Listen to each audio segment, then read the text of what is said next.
Salut, c'est Florian, bienvenue dans cette nouvelle vidéo. Aujourd'hui, on va analyser l'action Microsoft. C'est une de mes meilleures actions de croissance pour compte titre à détenir sur 10 ans et plus.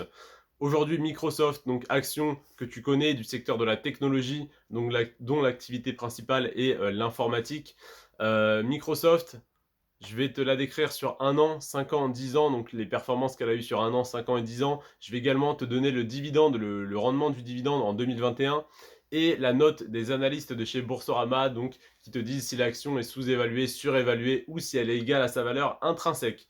On attaque tout de suite avec la croissance sur un an. D'abord, je te dis, n'hésite pas à t'abonner parce que tous les jours, je te sors une vidéo jusqu'à arriver à la 35e qui sera la plus intéressante, mais je te sors tous les jours une vidéo sur une action de croissance qui est de jour en jour de plus en plus intéressante. Donc j'ai commencé il y a maintenant un peu plus même de 3 semaines et il en reste encore quelques-unes. On arrive vraiment sur la crème de la crème, donc surtout abonne-toi pour ne pas rater ça et surtout pour ne pas rater même toutes mes autres vidéos.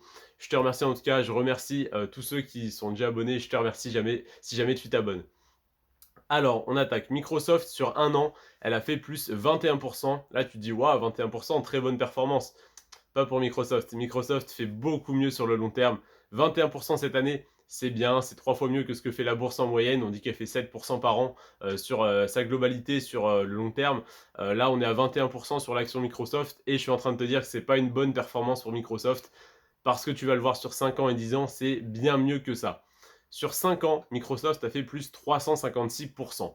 Qu'est-ce que ça veut dire? Ça veut dire 356%, si tu avais placé 1000 euros il y a 5 ans, tu aurais 4560 euros. 356%, qu'est-ce que ça veut dire? Ça veut dire en moyenne du 71%, 71% par an. Donc, si tu avais placé en moyenne 100 euros au début de l'année, à la fin de l'année, tu avais, 171 euros. Donc 71% par an en moyenne. C'est pour ça que je te dis que 21% cette année, c'est pas énorme. Donc, on récapitule. Sur un an, 21%. Sur 5 ans, 356%. Et sur 10 ans, elle a fait plus 865%. Si on annualise donc 865, ça fait 86,5% de rendement annualisé.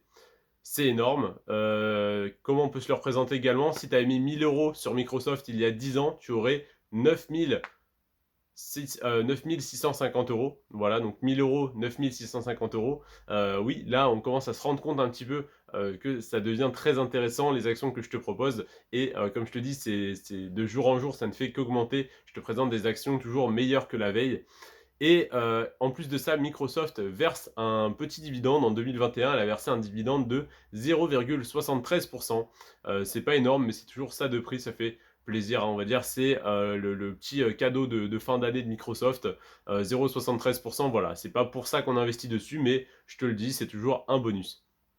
Et la note des analystes de chez Boursorama, donc c'est une note qui se situe entre 1 et 5, à savoir que la note de 1 veut dire qu'il faut acheter l'action parce qu'elle est encore sous-évaluée, même si jamais elle a une performance incroyable, et bien selon ses résultats financiers, elle peut toujours être sous-évaluée. Donc la note de 1, ça veut dire que c'est sous-évalué. La note de 3, ça veut dire que c'est égal à sa valeur intrinsèque. Donc il faut simplement conserver ces actions si tu en as ou en acheter quelques-unes, mais ne pas faire un all-in maintenant parce que elle n'est pas, on va dire, sous-évaluée. Donc elle est pour un investisseur en tout cas qui investit vraiment sur des bilans grâce au bilan financier, eh bien ça n'est pas le meilleur moment pour investir dessus. Et la note de 5, ça veut dire qu'elle est surévaluée, donc il faudrait la revendre ou au moins alléger un petit peu ses positions.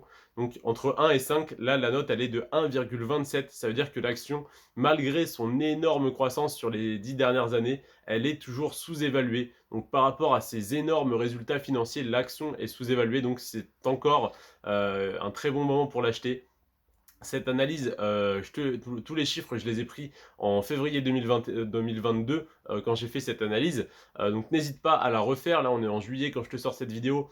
N'hésite pas à refaire cette analyse. Donc à aller sur Boursorama, à regarder, donc à taper Microsoft, à regarder la croissance sur 1 an, 5 ans, 10 ans. Le dividende, il n'aura pas bougé. Mais par contre, la note des analystes, elle aura très probablement varié, que ce soit à la hausse ou à la baisse. Donc n'hésite pas à aller voir cet indicateur que je trouve très pertinent. Je te remercie en tout cas d'avoir regardé cette vidéo. Si tu souhaites investir sur Microsoft ou sur n'importe quelle autre action que je te propose, n'hésite pas à créer ton compte titre dans la banque la moins chère du marché où j'ai mon compte titre actuellement.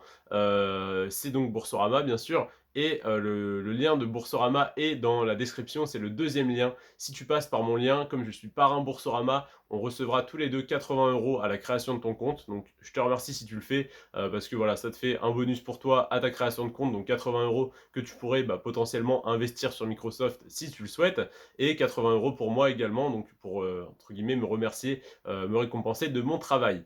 Je te remercie d'avoir regardé cette vidéo, prends soin de toi et de tes finances. Ciao.